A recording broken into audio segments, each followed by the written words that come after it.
बाळांनो, आपल्या घरात सुख समृद्धी यावं असं प्रत्येकाला वाटतं. तर त्यासाठी आपल्याला आपल्या कुलस्वामिनीचा आशीर्वादसुद्धा महत्त्वाचा असतो. तर तो आशीर्वाद घेण्यासाठी अतिशय महत्त्वाचाच उपाय आहे, तो आज मी तुम्हाला सांगणार आहे. तो उपाय म्हणजेच कुलस्वामिनीचा साक्षात्कार होणारा उपाय आहे.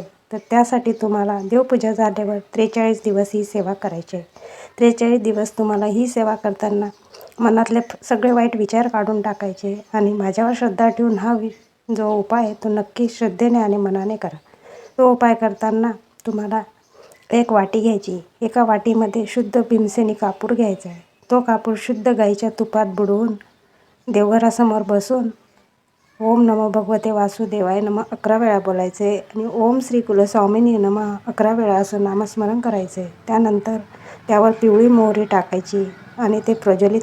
नंतर ती वाटी एका ताटलीत घेऊन पूर्ण घरात तो धूप आपल्याला फिरवायचा आहे, जेणेकरून तुमच्या घरातली जी नकारात्मक ऊर्जा आहे ती निघून जाईल आणि कुलस्वामिनीचा आशीर्वाद तुम्हाला प्राप्त होईल.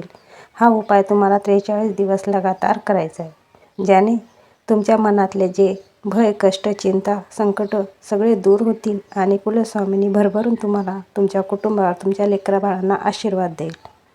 विश्वास असेल तर नक्की करून बघा. भिवू नकोस, मी सदैव तुझ्या पाठीशी आहे.